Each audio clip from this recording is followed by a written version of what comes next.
Hey, Chicago, what do you say? It's the CHGO Cubs podcast presented by DraftKings, America's top-rated sportsbook. Make sure you download the app, and when you sign up, use the promo code CHGO. Luke Stuckmeyer, Ryan Herrera, Cody Bellinger, working our way up to Thanksgiving today. We got the World Cup going on at the very moment we're doing this podcast, so we got a lot of non-soccer fans today, huh?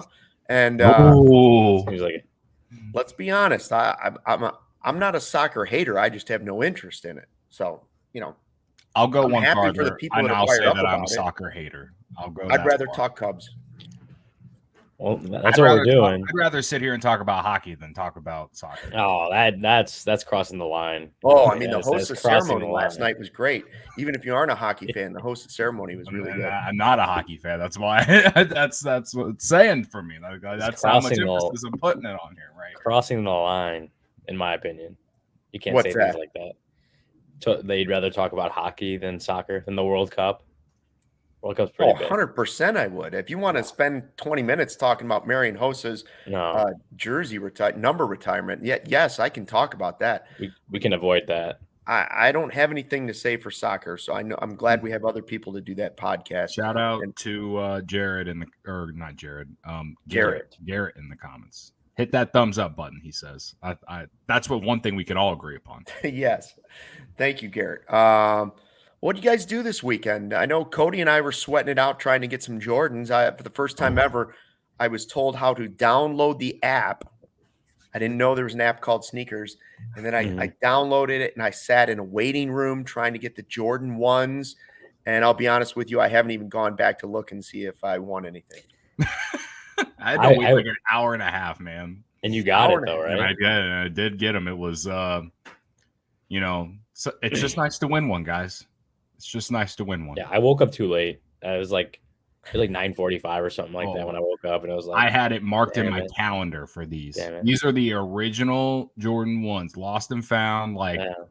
I can't wait for them to get here. I tried to get 2 pairs because they were selling like men's, but then they're selling like I guess they're technically like boys or like toddlers. And Cassidy can fit in the boys size, but I didn't win that one, so I don't know what to get her for Christmas now, but that's where I'm at on that. But yeah, no, I can't wait for them to get here. I agree. Like I'm not interested in all the Jordans out there, but the original ones, like the very first pair, okay, that's different, right? Mm-hmm. And then I did go through it as I was in that waiting room because I didn't understand what was going on. You're just waiting. You're not even in a waiting room. Am I waiting? Am I not waiting? Do I have to stay on the app? Do I have to sit on my phone? Can I let it go to sleep? Will it still put me in? You're supposed to just get a notification. I guess I could have just told you that where you don't have to check right now. Luke, check right now. Let's find out live on air if Luke won the. Just open the app and see if it tells you. I'm confident I didn't. Wouldn't I have gotten some sort of like update alert or something? I assume you would have got some sort of notification. That's what I did. Yeah, he would have to turn notifications on, wouldn't he? Perhaps.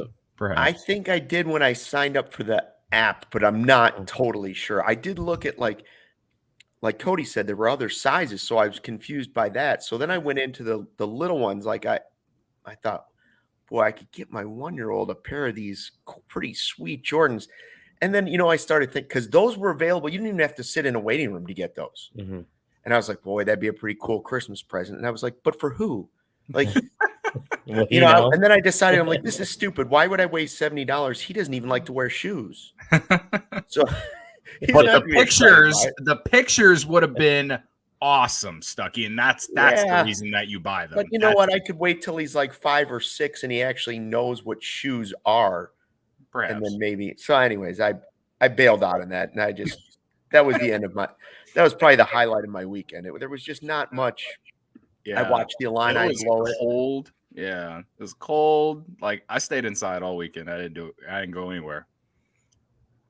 How did you deal with the Illini blowing that game?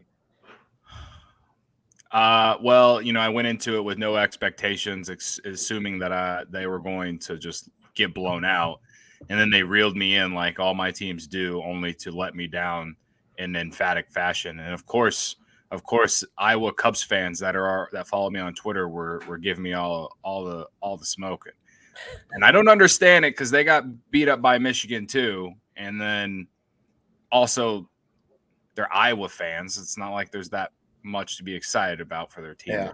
But whatever. It was a tough one. I did, Illinois basketball did beat UCLA on Friday, so that was nice. That was they beat a top 10 team in the country. And then they competed against Virginia yesterday. It was a close game, but didn't come out with that one. But to go to Vegas and beat or go 1-1 against two ranked teams, I'll take it. So, yeah. See, Jack and Collada are in there now, and Collada says his teams are Cubs, Blackhawks, Bears. That's it. So no Bulls. No Bulls. And he's lucky there because there's a lot of pain. Michael Collada's got a lot of pain. No wonder he's negative, man. I get it. Whenever all your when your three teams are that, that's a lot of pain. Especially in the last 5 years. For an entire lifetime, yeah. Cubs, Blackhawks, Bears, or even a lifetime, yeah. I mean, there's just not a lot to get excited about. Think about it pre 2010. That beyond that was the only time he would have had to celebrate was the Bears. When the Blackhawks were winning cups, that must have been the happiest time of his life as a fan. I mean, and then the Cubs winning in 16, he was probably at the peak of his sports fandom, and now it's just back to everything he grew up with, except for the '85 Bears. At least he got that. I didn't get to see that. I know exactly how he's feeling. Do you realize the Bears are currently the number 2 pick in the draft? Is it 2 or 3? I thought it was 3. Yeah, either way, they're tied, same record. So I don't know what the tiebreaker is, but still a top 3 pick. Yeah. Yes. And I'm okay. Will Anderson, maybe. Let's go. Field is okay. It's weird because top 3 pick, but you don't feel as bad about this season as you have in the last ever. For any time you could talk about a 3-win team this late in the year and be I still kind of feel okay about the season, then that's a good thing. And I know it's way early, but I am starting to question the trade of the 2nd round pick for Claypool, only because that 2nd round pick is almost like a 1st round pick at this point. That's a traded for one, so it's different. But every pick the Bears are going to be making is going to be the beginning of each round. So it's almost like they're moving up around compared to what they normally draft. Yeah. I'm just willing to give it more time with Claypool at least. It's got to take a while. I don't love the start though. I was hoping for something. Well, they're not even putting him on the field. The only time I feel like he's on the field is in the red zone. I'm all right, I can't even judge the guy unless he's on the field, and they're not even giving him the snaps. So second 29 snaps or something like that. Yeah. Anyway, I still like the trade. I do, but on paper it seems smart. Yeah. Right now it's so funny that we're 8 minutes into the show and haven't talked about the Cubs because there's no Cubs news to talk about really. We haven't. There's nothing going on. There was just stuff that happened Friday, and that was about it. Well, I mean, okay, so I saw a dumb tweet about Cody Bellinger that I thought, well, if you want a classic Cody rant, I'll give you one. But I thought we should raise a glass to Rafael Ortega. Oh, pulling out. What was your favorite part of the Rafael Ortega era? The couple of weeks where he was good. Didn't he have a walk-off grand slam or something like that? He did? He had a walk-off in the second half of 2021. I tweeted about it. I tweeted the video because, that's what I do. It was against the Rockies in late August or early September in 2021. I think it was a tie game. Oh yeah, I was at this game. I was covering this game. Rafael Ortega, he had it it was such a big moment for Rafael Ortega that the Cubs did one of those a breakdown videos that they put up on YouTube of him describing how this walk-off happened or whatever. And we're talking about they only do these they did one for David Bodie in the walk-off grand slam. They did one for other notable players of such bigger magnitude. And they had Rafael Ortega do this breakdown of him hitting that walk-off homer last year. So it was August 23rd, 2021. Rafael Ortega walk-off. Was that Brad Hand? No, Daniel Bard off the Rockies. 2-run home run to walk it off for the Cubs. That series, that was that one series that got rained out, and there was a double header against the Rockies. There was 2 bad teams, double header, and then the second game went to the 11th inning or something. And I was just I couldn't handle it anymore. I was there for 12 hours. I can't do this. I can't even think of what number he wore anymore. Like I've already forgotten. Like I'm not good with numbers, but I already have. If you went through last year's roster with me and were like, what number does this guy wear? I might get one or two. Remember in spring training, we were talking about who's going to get cut. And I was like, Rafael Ortega can't be cut. He's coming off a 900 second half OPS last year. We got to keep this guy. The Marquez story, that was the much bigger. Yeah. For non-tenders, Brailyn Marquez was a much bigger deal. I guess I'm not totally surprised, but I'm still disappointed. Yeah. They certainly know more about his health than we do, and I know he hadn't really pitched basically since 2019. He had a couple appearances in 2020 for his he had his debut, but I mean, you're talking a 4-year stretch where the guy barely threw. He had COVID twice. He had shoulder surgery. He had, I don't know. I mean, he went from what looked like a can't miss pitching prospect to out of the organization, and it's just disappointing. I guess that's what we were talking about on Thursday. Like, how much do you really value the prospects, and then how much can you really count on them getting there? I mean, this is a guy that actually got there. He couldn't stay there, and he had great stuff. First, I just want to give Ortega his flowers. Like, he had a really good end of 2021. Like, at least against right-handed pitchers, like, did so well in 2021 that he, I guess, earned the opportunity to show if he could repeat it this year. Didn't, but like, at least give him that. Like, he did something. He did enough to like earn the opportunity this year. But that's like the same thing what happened with like Frank Schwindel, Patrick Wisdom, like all guys that did well in spurts and earned an opportunity and didn't completely take advantage of that. So the Rafael Ortega one doesn't surprise me. You kind of saw it coming after his performance this year. Marquez surprised me in the sense that like he was the top prospect in the system 2 years ago, like top 100 recently. In baseball, I believe. Yeah, he was former top 100, and I didn't see them like just completely cutting ties with him at this point. I thought maybe he had the surgical debridement in like June, but that was coming off COVID that delayed his spring training this year. He had the shoulder strain last year, COVID last year. I think he dealt with myocarditis as well all last year. Like a very, very long road these last 2 years. And I remember talking to Jared Banner when he told us that Brailyn had the surgical debridement, talking about they expected him to make a full recovery, all this stuff. The season was over, but spring training's far away. Like, let him start to feel better and start getting thrown into this offseason program, all that stuff. And so I kind of expected them to keep him along just to see next year finally done with all these injuries. Hopefully he can go to spring training on time, isn't feeling it in the shoulder anymore, and then see what he could do. That was my expectation. So to see Brailyn Marquez get non-tendered was that was definitely the biggest surprise of all. But like you said, Luke, like, he had the one, was it 2 1/3 innings, his major league debut in 2020. Didn't pitch at all the last 2 years. I mean, the 2020 season was the lost minor league season, so he hasn't pitched really since 2019. And I mean, it felt like they were just trying to open up a spot, and they couldn't necessarily count on Marquez to ever really reach where he could have gone had injuries not kind of derailed him.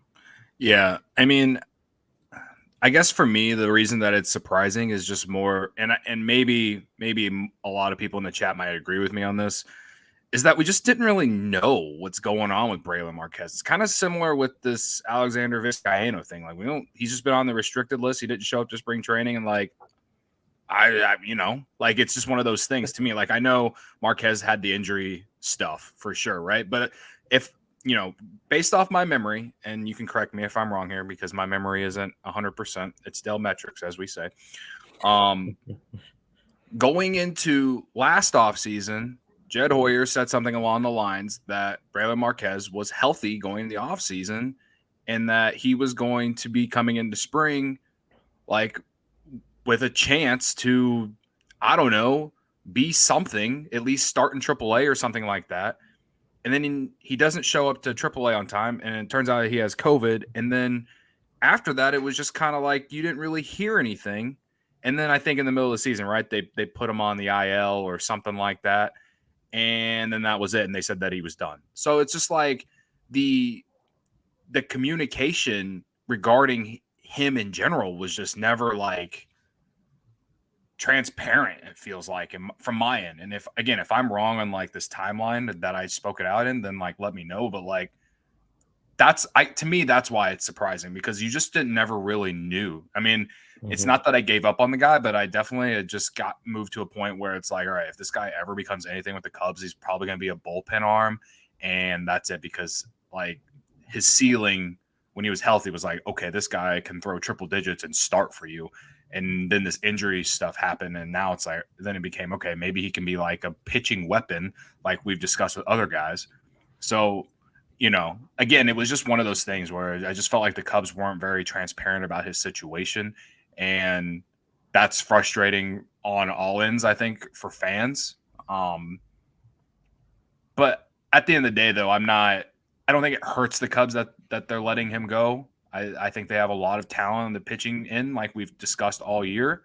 And, you know, I think that, you know, if he does go on to some team and he can stay healthy, then I guess look at it in hindsight and be like, oh, we gave up on him or whatever. But like other teams are doing that too. Like the Cardinals non-tendered Alex Reyes. That guy was closing games for them a year and a half ago, and they non-tendered him because he can't stay healthy.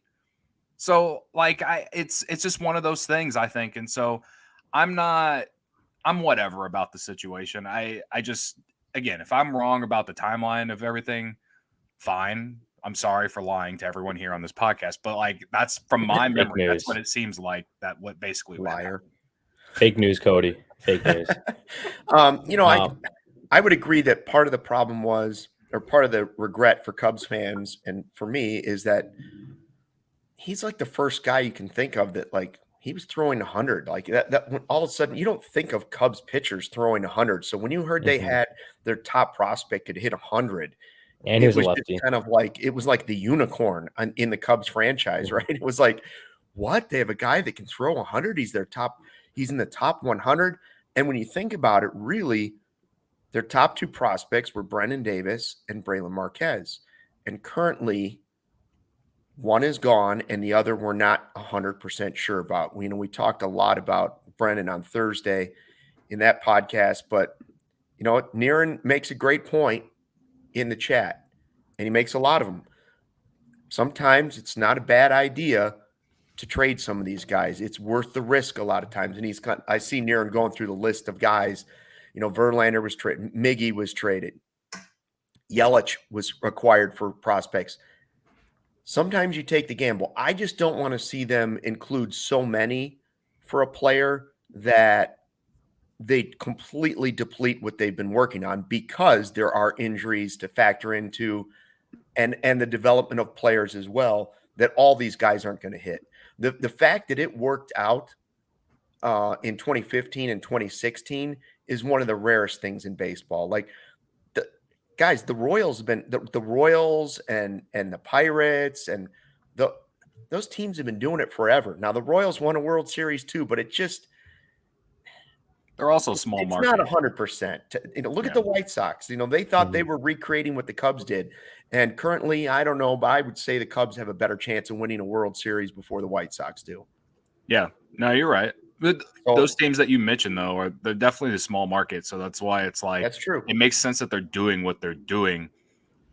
But think how long they've been doing it. The Pirates have been trying to win forever. Like the Pirates and Reds, like, yeah. I mean, they've been the Pirates have been broken since Jake went into Pittsburgh that one night after he, was giving them all the smoke on Twitter back in 2015. But yeah, again, though, like I said, the Cubs have a lot of pitching depth on the farm, and like I think they're going to get by with this. But they could also take a chance on a guy like Alex Reyes. I think I tweeted that as soon as I saw it. It was like the Cubs should give this guy a shot if they're going to non-tender.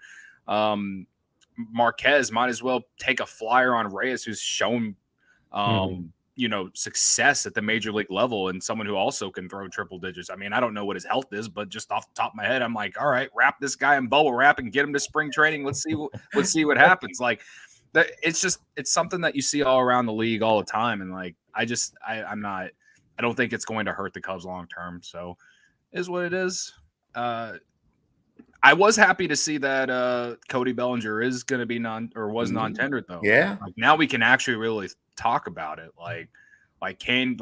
Should the Cubs actually give him a chance or go after him, or I don't know. Like from what I've read over the weekend, looked like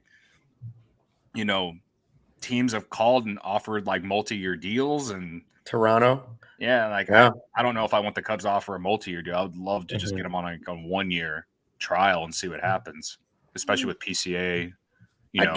I'd give him 2 years because you could always play him at first base at the moment and put him in a platoon or make him an extra outfielder. I'm okay with that, but we're talking about Marquez being DFA'd, and the Dodgers they're going out there and they're not tendering an offer to a guy that was an MVP. And is not old. Now he's more expensive. It's more difficult. They just don't want to pay the $18 million or whatever it is. Yeah. Right, but the Dodgers have proven like what's $18 million to them? That's fair. Nothing. That's so I also wouldn't be surprised if he does re-sign with them though, just on significantly less money. But I think that move tells you that the Dodgers, for one, are definitely going to be players in the free agent market. If a guy that won an MVP, it's had 3 down years, but has been a part of that team for a while. Good defensive outfielder. They don't want to pay the Dodgers and don't want to pay the $18 million for that. That means they're going to use that $18 million for something else, right? So, you expect the Dodgers to be players in the free agent market. Yeah, it could be. I mean, I wouldn't be surprised. I think that we've heard the rumors. I still think if I were to go with my gut, that Judge doesn't leave New York. He stays in the Bronx and re-signs the Yankees because I think they're going to do what it takes to sign him. But I know, like, as far as rumors go, like the Dodgers have been floated out there as possible suitors for Judge. Same with like San Francisco. I mean, as far as Cody Bellinger to the Cubs, I'm in agreement with you guys. Like, it can't be a long-term deal. Something makes me wonder if would Cody Bellinger accept on like a 1 year with a second like mutual option kind of thing that like the Cubs had with Drew Smiley. I don't know how often those are even given out or how what it kind of takes to make that work. But if that's something where Bellinger, give him a prove it year, and then if he does really well and both sides want to come back, then they can obviously restructure things for a second year. But it can't be more than like 2 years. I'm curious what I'm sorry, I was going to say I'm curious what the money would be too. I see Sean saying, he'd think he'd be after a 1-year deal to prove it and then get the big contract. I'd see that side of it. If it was me, I'd want the 2-year deal. Let's say he gets $15 million, whatever the number is. It doesn't matter what the number is. Let's just say it's $15 million. I'd rather have $30 million in my pocket and then still go get the big payday after 2 years if I've proven it. And if I didn't, I just made $30 million. Like if he doesn't prove it here, he's going to be out of baseball fairly soon. Like he's not going to be able to stay in Major League Baseball just because he's a good fielder. Yeah. So he's going to have to turn it around to make the most amount. Even though Jason Hayward did, but that's because the Cubs gave him way too much money. But that's because he had a long-term contract, right? Well, and that's what I'm saying with Bellinger as far as like the one. I know Joe mentions in here that Boris said Bellinger has multi-year options but prefers a 1-year deal. I don't remember reading that, but I'll take Joe's word for it. But even then, it's like that's why a 1 year with an option year seems so possible or even likely that's going to be something, because no one's going to get. I can't. Okay, I won't say no one, but I can't see a scenario where a team gives him a multi-year deal because he hasn't been good in 3 years. Like he has had, offensively at least, has had 3 bad offensive years coming off an MVP season, right? So I can't see them I can't see a team going out there and giving him a multi-year deal. I can see teams, if he turns it around this year, maybe even next year, being like, okay, this guy's barely 30 because he's 27, 28 right now. So in a couple of years, he'll be 30-ish. He's going to be right around that age, and he could be still up for one big contract if he turns things around the next couple of years. Yeah, I don't see why that couldn't be the Cubs as far as like where he is in 2023, possibly 2024. Give him the 1-year deal, give him some kind of option for 2024. And if he does really well, this next year, then keeps it up in 2024, then you have options as far as do the Cubs want to keep this guy around for a while? He's done really well in Chicago. I don't know. It's just, throwing things out there, but those are scenarios where it's like getting him on a very short-term deal to at least even just be a stopgap option until some of these prospects are ready to come up. That doesn't seem like a bad scenario in my mind at all. Do you guys like Niren saying Conforto? He likes Conforto in the outfield. Do you like him better than the possibility of Kiermaier or he just didn't play at all this year because of an injury? Like, I know it's not honestly, it's not any different to me. Like, yeah, sure. If Conforto comes back and he's healthy and he plays well, then yeah, I guess if you tell me that's going to happen, then yeah, I guess I would take him. But to me, it's not much different. The center field options out there, they're not very. There's not a lot of them this year. So Conforto might have the higher upside in terms of offense at this point. And if they wanted to trade Happ, I guess it'd be interesting. He says Happ is replaceable, and I agree to an extent that he's replaceable, but you have to get to a point where in my opinion, if you're the Cubs, you have to decide who's going to be, he's not Ian Happ isn't your, superstar can carry a team guy, but you have to have pillars within those types of guys. And I believe that Ian Happ is that guy. He proved it this past year. We've talked about it a lot. They wrote in the Athletic. Someone wrote in the Athletic this weekend that the Cubs are going to be trying to extending him and Nico Horner this sometime this winter. So, if you're trading Happ, to me at this point, it would have to be for something very, very enticing. Which I just don't know what his market is to people out there because they also didn't move Ian Happ at the deadline this year either. Right. And so I don't know, but he proved that he can play a really solid defensive left field. And I know a lot of people don't take that into a big account, but he still did it very well. And I know the power dropped this year, but he also was just an overall really good hitter. And the Cubs just need good baseball players, man. Like Luke, you've said it so many times that they just need good baseball players. So if you're going to trade Ian Happ, to me, you trade Ian Happ and you go and get Conforto, who hasn't played in a year. Like, what are you doing to make your team better? To me, you're not doing anything to make your team better when you do something. If you're going to trade Ian Happ, then you better be going to sign Aaron Judge or someone like that. Be taking that bigger step. You know what I mean? That's the only thing to me that really makes sense about trading. You're trading Happ for Ohtani. Happ's yeah, that I'm okay with. I'm sure Ian Happ would be okay with that. He'd probably even understand it. Right. I don't know. I think that I get it. It was one really solid, consistent year from Ian Happ. Can you bank on it another year? Well, at the deadline, I was like, well, if they keep him, he better keep playing the rest of the year, and he did.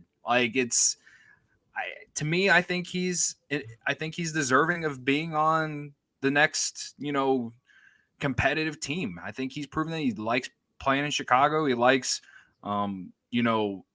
being part of what the Cubs are trying to do. To me, you need those guys. I don't want to call him a glue guy, but he's proven that he is someone that's really respected within the organization. And if the Cubs extend him, that proves it. To me, if you're going to trade Ian Happ, you gotta go big then on an outfield position. And Conforto isn't it. I think you can get Conforto on a probably decent deal, but I don't think you need to trade Ian Happ if you're going to do that. I mean, I don't know. And there's a leadership void too with Hayward gone. He's pretty much everything they want. And Jed spoke high on his leadership in the season-ending presser, right, Ryan? Yeah, on Happ's leadership. Yeah, he talked about how much growth Happ has taken in that department, right? He saw the trades that happened last year, 2021, Chris Bryant, Anthony Rizzo, Javi Baez, all, a lot of the leaders in that clubhouse get traded. We've talked about how Jason Hayward has been a respected guy since he came to Chicago, how, Wilson kind of stepped up and became the emotional leader of the team, but that Ian Happ really, especially as soon as he was able to start playing every day in one position, found himself a home out in left field. But while everything else was kind of taking care of itself, he also stepped up, became more vocal, became more of a leader on the team, in the clubhouse. Like, there's a reason he's the team's, representative for the Players Association. Like, the guys respect him in there. He's now one of the longest tenured players on that team, considering how much turnover the roster's had. So he knows the organization as well as anyone on there. He knows how to play in Chicago as well as anyone there. Like, he's now the guy that young players can go up to and ask questions about being a Chicago Cub, because he's done it for 6 years now.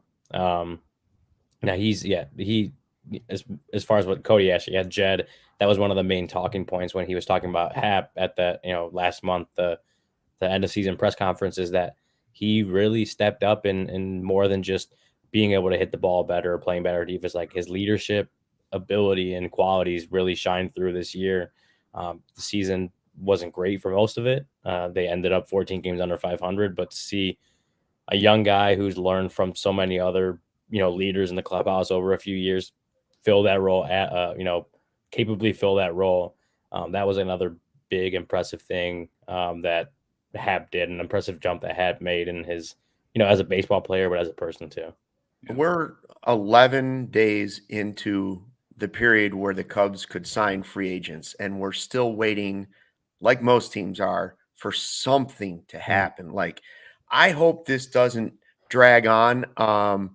I don't think it drags on into like January or February. I really think that those winter meetings are going to be what I'm begging for it.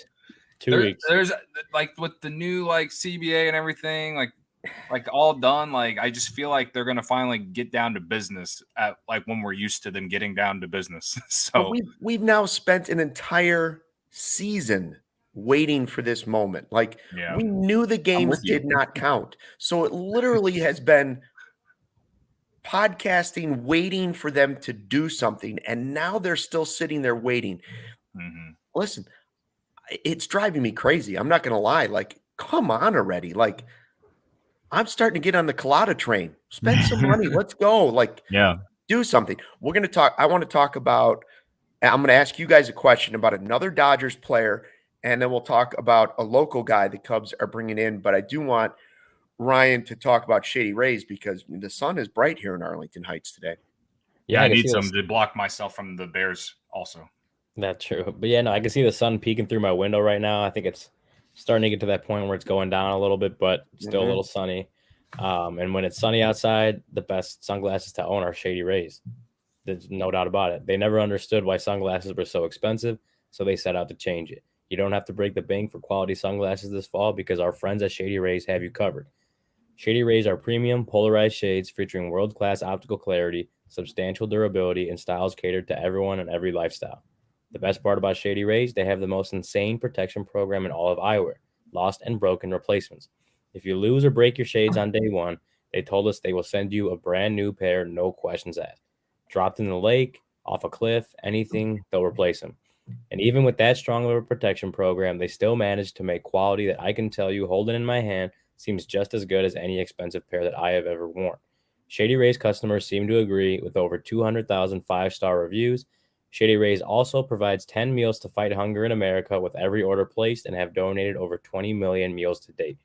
They stand behind their product and told our team that if anyone has a problem, they throw profit out the window and do what it takes to get it right. Free returns and exchanges. You either love the shades or Shady Rays will pay to ship them back. That's it. And exclusively for our listeners, Shady Rays is running their deepest deal of the season. Use code CHGO for 50% off 2 or more pairs at shadyrays.com. It's buy one, get one free. You can get 2 pairs for as low as $54. Redeem that code CHGO only at shadyrays.com, where you can find all their newest and best shades. BOGO, baby. BOGO. That's what the kids say. Our next partner is a product that I use literally every day. Started taking AG1 because I didn't have time, wanted better gut health, more energy, and optimized immune system. Now I've been on it for months. Love it. It doesn't taste super healthy. It is super healthy, and it tastes tropical. I look forward to taking it in the morning. Here's what it is. 1 scoop of AG1, you absorb 75 high-quality vitamins, minerals, whole food source, superfoods, probiotics, and adaptogens to start your day right. It's a special blend of ingredients that will support your gut health, your nervous system, your immune system, your energy, recovery, focus, aging, all those things. I had a massage last week, guys. You got to drink a lot of water after that, right? Mm-hmm. Yeah. Then the AG1 builds me from the ground up. It builds me from the ground up. It's a fresh new base in my body. It's like I've started all over. I get a noticeable boost of energy, so I take it first thing in the morning, lifestyle friendly, whether you're keto, paleo, vegan, gluten-free, dairy-free, you're all good with AG1. You're investing in an all-in-one nutritional insurance for less than $3 a day, recommended by professional athletes, more than 7,000 star reviews. So reclaim your health, arm your immune system with convenient daily nutrition. It's just a scoop in a cup of water every day. That's it. You don't need a million different pills and supplements. And to make it easy, Athletic Greens is giving you a free 1-year supply of immune-supporting vitamin D and 5 free travel packs with your first purchase. All you have to do is visit athleticgreens.com/CHGO Cubs. Again, athleticgreens.com/CHGO Cubs to take ownership over your health and pick up the ultimate daily nutritional insurance. By the way, yeah. USA scored. It is 1-0. Oh, it is 1-0. USA. Oh, wait, no, it's 1-0. It's 1-0. 1-0. Well, yeah, 1-0. Oh, that happened a little while ago, but we're talking deep into our baseball stuff. I don't want to disrupt it. But yeah, listen, USA is up. Even nothing happening in baseball is more exciting to me than soccer. But that's just me. And again, I'm not hating on the soccer people. I'm glad that they have something to watch. I'm absolutely hating on the soccer people. All right, I'll just be honest about it. Listen, I could understand getting into soccer if your child or loved one or someone was in it, and that's how you got hooked on soccer. Fair. I hated running as a kid, so I didn't like soccer. I was like, where are we running? Why are we chasing a ball? Didn't seem like it made sense. I played a lot of soccer when I was a kid. You did? I quit because I didn't like playing. I used to play like year round, travel, all that stuff, and it was like never a break, and I hated it. Quit. But I don't watch that much soccer. But like when the World Cup's on, men's, women's, I watch the Gold Cup because it's always USA Mexico in the final, so I watch that. But outside of those like 3 things, I don't watch soccer, but I do love the World Cup. I would never watch a match that didn't have the U.S. in it. Let me put it that way. Like I might watch the U.S. play in the World Cup, but I'm not watching Wales play whoever. That's not. I gotta hit up my soccer guy, and then I would consider watching Wales play whoever. I'm surprised you're not gambling on it though, Cody. That's what I'm saying. I got to hit up my soccer guy, which I do have a soccer guy, by the way. I have a question about a Dodgers player. Maybe I'm missing something here that I'm wondering why we don't hear him linked to the Cubs. Justin Turner is a free agent, right? Yeah. Yes. He plays third base, right? He was non-tendered on Friday. Yeah, he plays third base. Mm-hmm. Why wouldn't we be interested in Justin Turner? At least kicking the tires on Justin Turner at third base. We're talking about how we need offense and we need this and that. And I'd be interested in Justin Turner at third base. You want Ryan? Someone want to bring up his numbers because I don't really know what his numbers were. I don't know either. I guess he's a veteran. Like he's older, but he's a veteran. He doesn't have to be a long time solve, but it seems like I'd be surprised if he's not an upgrade over Patrick Wisdom. Yeah, I just don't see. I know I'm not more informed about Justin Turner's season than I should be, but like he's been a pretty good player. Yeah. And I think there's a possibility that he still goes back to the Dodgers, to be honest with you. But definitely. Yeah, he seems like someone who's going to end his career with the Dodgers no matter what. I mean, why am I surprised that the Cubs haven't at least called? Well, at least from what we know, I guess just because like they need a guy at third base. But I guess I don't know. So here's something. Here's at least his stats. He was good again. He was good again this year. 123 WRC plus, 2.4 WAR in 128 games. His walk rate lowered a little bit. Strikeout rate went up a little bit, but not too crazy. Still had a 343 weighted on base average. I mean, he was good again, but he's also my thinking maybe why they at least haven't been rumored around Justin Turner. He's 37, so he is a little on the older side. He's 37, and he's a third baseman. So obviously the priority seems like it's shortstop. And if you're going after a shortstop, also going after third baseman feels a little redundant, because then depending on how you put the lineup together, those guys could be playing third base. Nico could potentially be playing third base. You somewhere need a spot for Patrick Wisdom if he's going to be on the team next year. And I guess my thinking is a 37-year-old Justin Turner who may not want to come here. Patrick Wisdom's obviously younger, hasn't been historically as good as Justin Turner, but has been solid enough that like if you have a competitive team with you fill all the holes that need to be filled, and then you kind of roll with Patrick Wisdom as your third baseman, maybe batting 7th or 8th in the order. I think you feel comfortable with that. Yeah. Saying he doesn't know if he could play 50 games. I'm not saying a long-term deal because the guy's old. I'm just saying like he wouldn't be improvement at third base if you want to give somebody a little extra money for one season to actually try and make a run in a crap division. Yeah. He's not blocking anybody. My thinking is he probably wants to be on a World Series contender now. He doesn't want to go to a team that is, we can sit here and debate if this rebuild is done or not. We've done it all season because what else is there to talk about with this organization? But that would be my thinking is he probably I don't even know if he'd be interested in the Cubs other than, maybe wanting to play at Wrigley, maybe just wanting to collect a paycheck. You know what I mean? Like, yeah. I don't know. Like I that's just how I look at it. But I would be, based off the numbers that Ryan just told us and, knowing his track record, yeah, he'd be a very solid stopgap guy to play third base until you get someone younger to play there. But I mean, when Nieren points out that he DH'd a lot towards the end of the year. He only played third base for 574 in the third innings. So definitely it's like half the time of like a regular third baseman.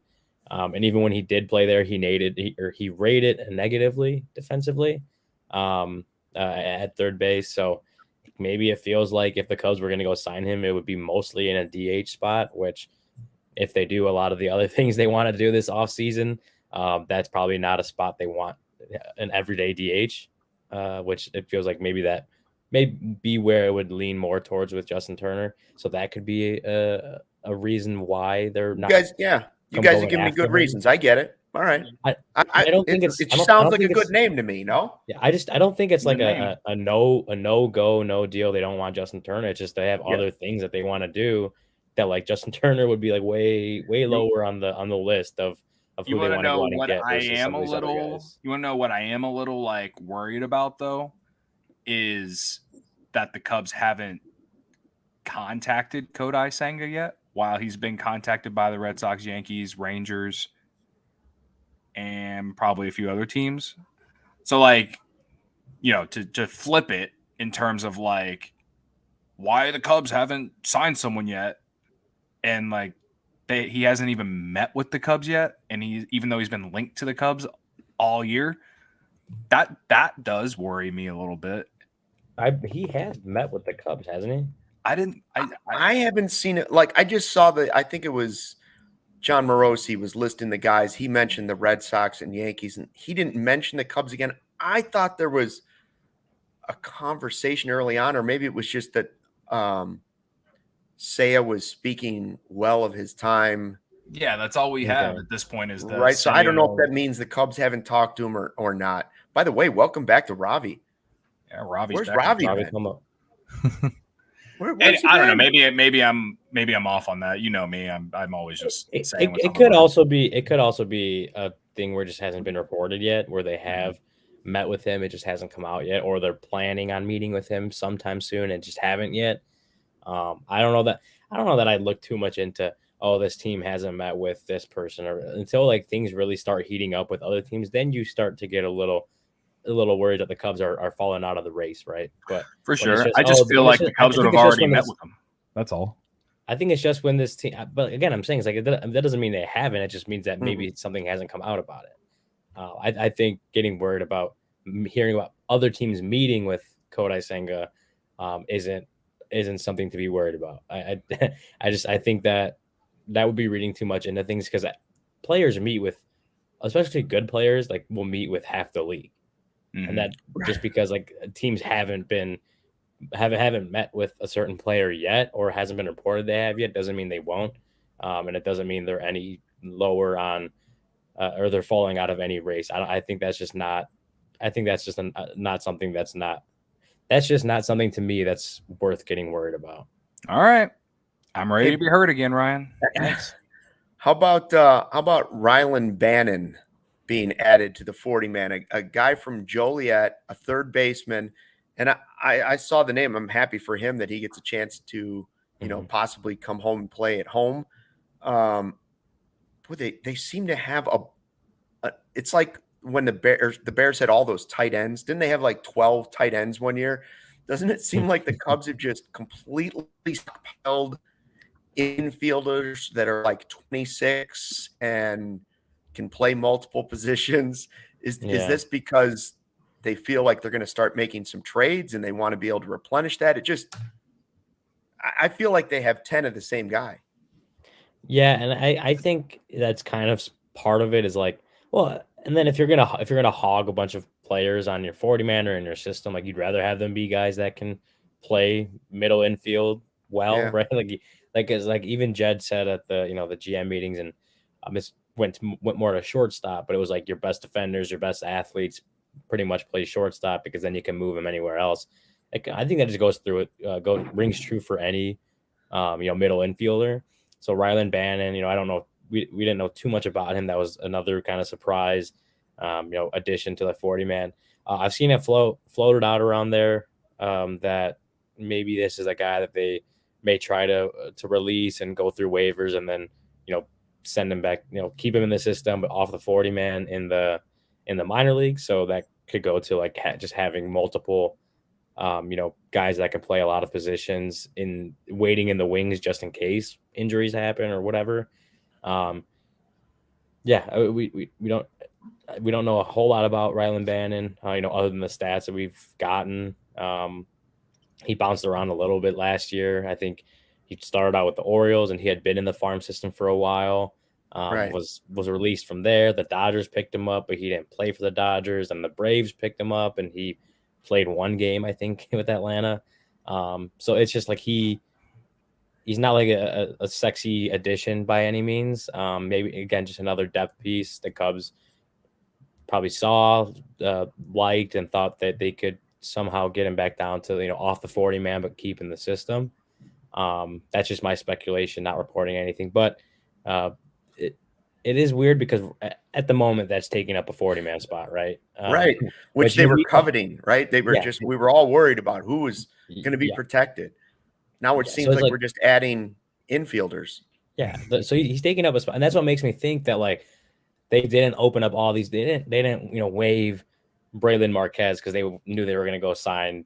They didn't non-tender Brailyn Marquez because they knew they were going to go out and pick up Rylan Bannon off waivers and needed a spot for him. Like there's to me, there's going to be other roster maneuvering that has to happen with this because I don't know because like especially with him with Zach McKinstry, like there's a lot of like Luke said, a lot of middle infield guys just play multiple positions but aren't like you don't look at them and be like, oh yep, that's the Cubs starting whatever baseman there next year, right? Like it's a lot of guys that are going to be fringe guys that probably are brought in more for depth than anything. And I think Rylan Bannon is one of those guys, but hey, he's from Joliet, so it's a good story. Yeah. I mean, that part's cool. You know what else was cool? We talked about the winter, or I guess they're calling it Winterland or whatever at Wrigley Field. Like instead of just Gallagher Way, they've moved it inside Wrigley Field. And we talked about it, I think, on Thursday. And now we've seen some pictures of when it opened this weekend.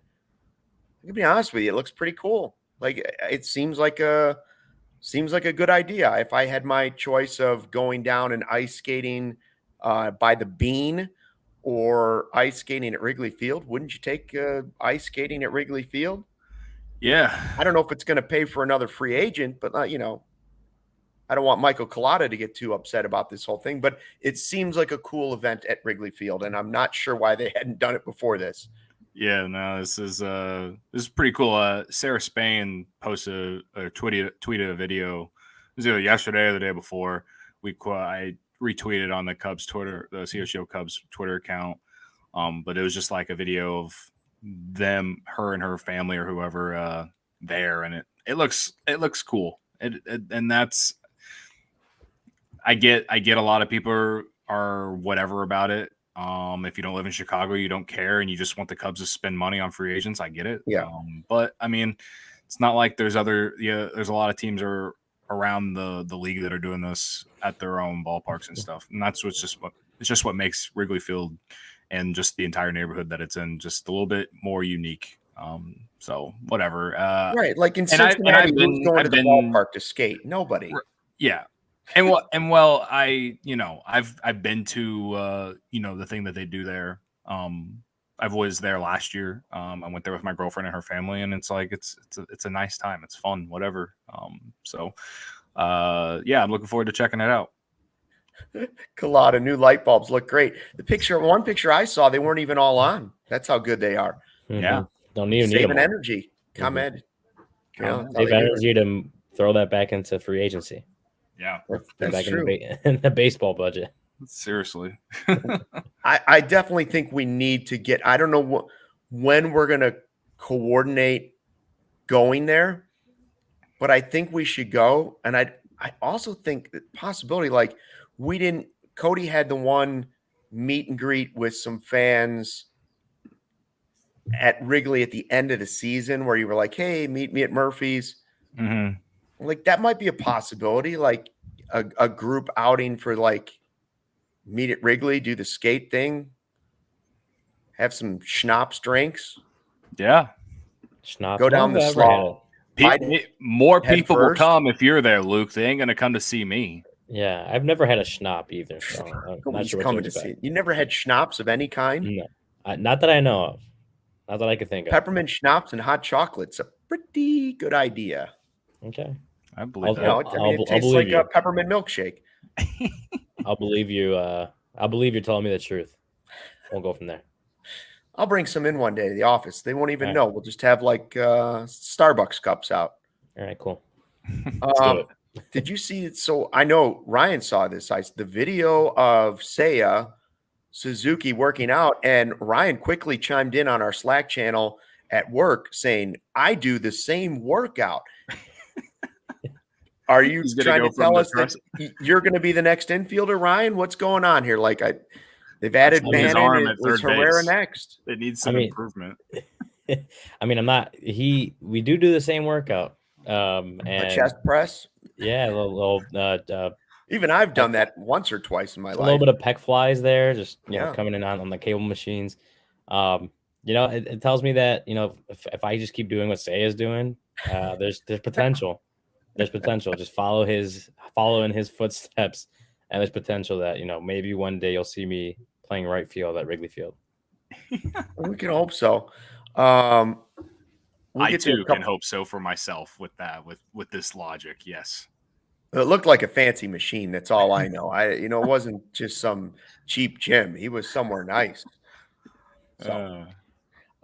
Hey, the ComEd Energy Efficiency Program, committed to helping families and businesses in the communities we serve save money and energy. ComEd offers free facility assessments that can help find energy-saving opportunities, whether it's lighting, HVAC systems, commercial kitchen equipment, or industrial processes.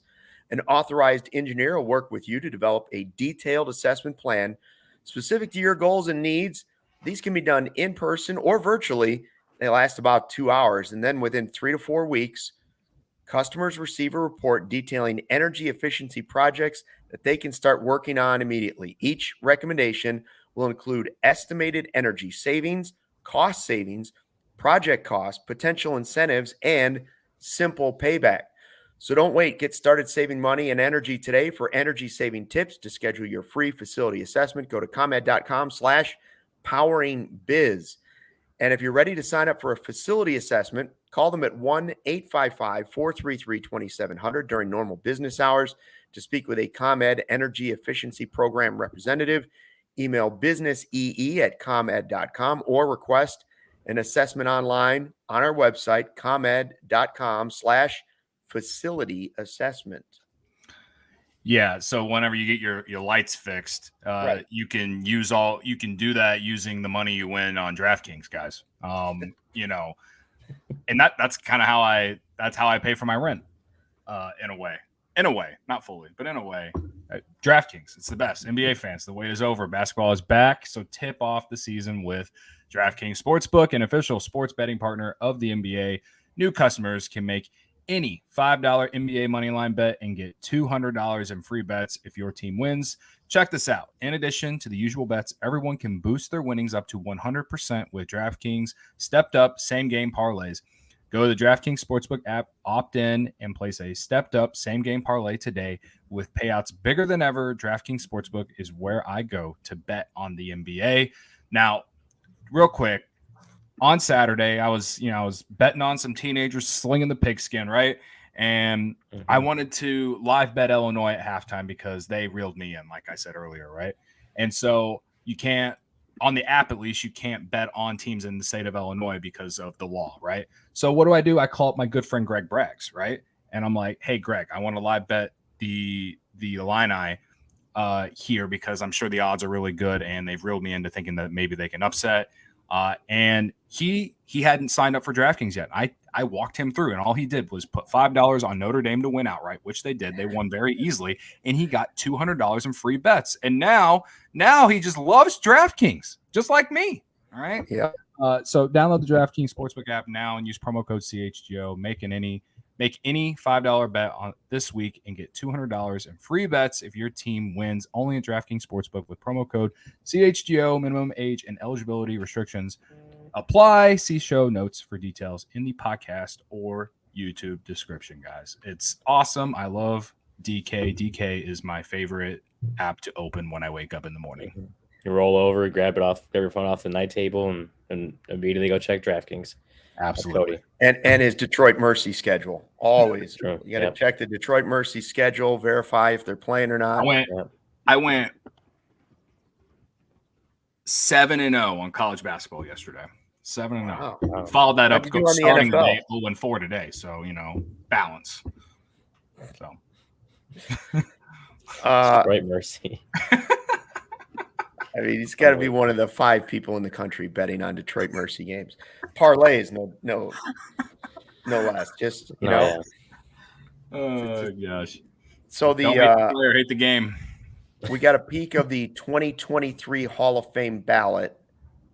Mike Napoli is on there. He's one of 14 new candidates. The Cubs first base coach John Lackey's in there. But look at if you see the list on YouTube, okay, Bobby Abreu, Carlos Beltran, Mark Burley, Matt Cain, R.A. Dickey, Andre Ethier.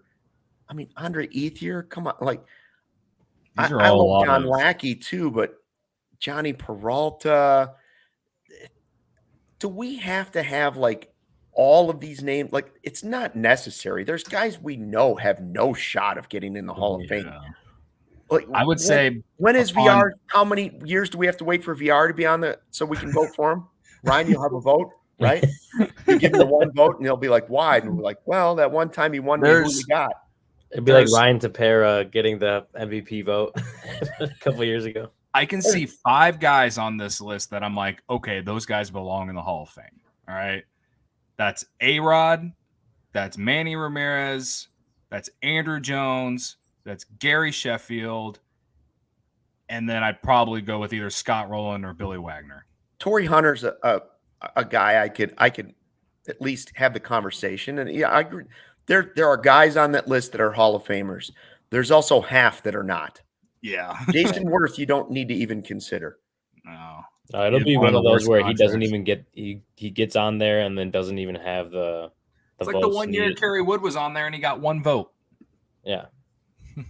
Because it's, I don't know. I mean, Carlos Beltran could be someone that I think he has an argument, probably not first ballot, but has an argument. He's been on there for a while. Hasn't he been on there for at least a year? I don't know. Baseball Hall of Fame's hard. It looks like it says first year candidate for him on this. To me, he's the Hall of Good. Anyway, he's the Hall of Good. Burley's the Hall of Good. I think Burley has a good shot. He has a perfect game on the resume. Yeah, let's say the only 2 on here. He's got a World Series. I think I think Mark Buehrle can get in eventually. It's just going to take a while. Like, I don't think so. I would say I don't know. Maybe I'm wrong. Houston Street, come on. Yeah. The only two surefire guys on this would be A-Rod and Manny Ramirez, and they're both tied to PEDs, so I don't see them getting in. And Andrew Jones, right? I think Andrew Jones will be in the Hall of Fame eventually. I think eventually, but I'm thinking, I'm saying like surefire, like no doubt about it. Yeah, Manny and A-Rod are like, yes. But I don't think, I don't, if Barry Bonds, Mark McGwire, and Sammy Sosa did not make it onto the Hall of Fame, I don't see those two either. Scott Rowland was a great hitter, and he was one of the best defensive third basemen I've ever seen as a kid. I hate saying that because he played with the Cardinals, but it's the truth.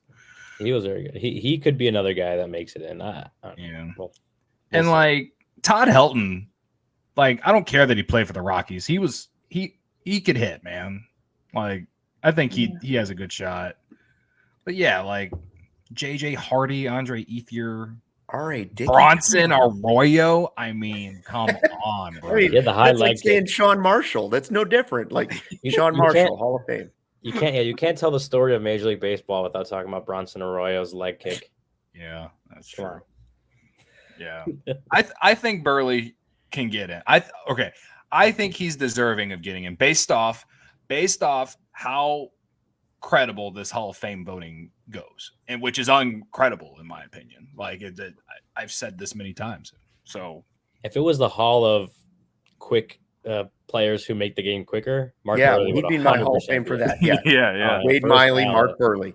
I just think he was really good for a really long time. Like, but he was He was never like the best pitcher in the league. He was never the best not pitcher winning in Cy the Youngs. But like, he was good. But Mark Grace was good. Man, I don't think Konerko's a Hall of Famer either. But then Harold Baines made it too. So 100%. Well, we know why that happened, but that was craziness. Yeah, you never really know what's going to happen with the Hall of Fame voters. I don't know. I just one day they're going to put that he who shall not be named guy in there. But this list, I don't know if I see anyone for sure making it. Like I think not unless they're willing to accept the steroids. Andy Pettit, I think, has a good choice or a good chance too, but he's also attached to steroids. Scott Rowland may be out of this list the best chance. Maybe Andrew Jones. Yeah. I don't know, but I don't know if I even see. John Lackey did pitch for a long time. He won a couple World Series. Like Omar Vizquel was a really good player for a long time at his position. Jimmy Rollins won an MVP at one point. David Snyder, tough. Hall of Shame. Writers, no business voting. Should be players, managers, and fans. Down with sports writers, right? Yeah, but it's their Hall of Fame. Thank you, David Snyder. Thank you for saying that and voicing your opinion. Well, we appreciate the opinion, but that'd be like, we have a CHGO Hall of Fame and none of us have a say in it. Thank you. Thank you for saying that. I get it. A lot of the players think that for sure. Like, why are you guys voting on it? It's like, well, they started the Hall of Fame. Like, I don't know. Unless they want to hand it over, it's. I just think that their reasoning for a lot of guys is bad. Like, if you're going to let Jeff Bagwell in and Juan Rodriguez in, but not let Barry Bonds in, then like, what are we even doing here? Mm-hmm. And it comes down to like. Honestly, it just comes down to do those guys who are voting, do they like those other guys? And the way it looks like, it's like, okay, that Barry Bonds wasn't the greatest dude. Like, he wasn't the nicest guy in the world, whatever. Michael Jordan wasn't the nicest guy in the world, and he was a first ballot NBA Hall of Famer and the greatest basketball player ever. Like, I mean, who cares if you're a nice guy or not? I mean, you talk about the Hall of Fame, the amount of people that they put in the first 10, 15 years that existed. You want to know how many of those guys are probably racist? A lot of them probably. I mean, I'm just being real with you. Like, they were good at baseball. Put them in the Hall of Fame. Thank you. All right. We do want to point out, by the way, that, we are going to be on tomorrow's the day we're at a different time, right? Tomorrow's 3:30. Yes. Oh, yeah. Yeah, believe so. So although we're almost always on at 1:20, tomorrow, because of scheduling conflicts, 3:30. So everybody that's listening to this in the download or here currently, which we thank you for being on the YouTube chat, 3:30 tomorrow is the time for the podcast, and we'll be here. We'll have something for you on Thanksgiving. We'll have something on Wednesday. Pretty much keep you busy. And we're just hoping to have the emergency podcast. Oh, we're waiting for the emergency podcast. We're on pins and needles for the emergency podcast. Absolutely. So, anyway, well, I was prepared all weekend for anywhere I went, had my laptop with me. Now wait a minute. You were sleeping in on Sunday. You told us at 9:30 you couldn't be up to check out, or was that Saturday? The shoes. Saturday was Saturday. So you weren't ready Saturday morning necessarily. When is 9:30? Sleeping in on a Saturday. Well, it is for me now. Like I understand what you're saying. Like it used to be noon on Saturday, but now it's earlier than that. Yeah, see, I was up half hour after the shoes. I was ready to go. 10. You were up by 10. At the latest was 10 o'clock. That's pretty good. Someone your age up by 10 o'clock. That's pretty good. Thank you. I'll admit it. Thank you. All right. Thanks for checking out the CHGO Cubs podcast presented by DraftKings, America's top-rated sportsbook. Download the app. Use the promo code CHGO when you sign up. Thanks for joining us. Again, we'll be back with a breaking newscast podcast, whatever you want to call it, if they actually finally do something. Until then, we'll see you Tuesday at 3:30. And don't forget, fly the W.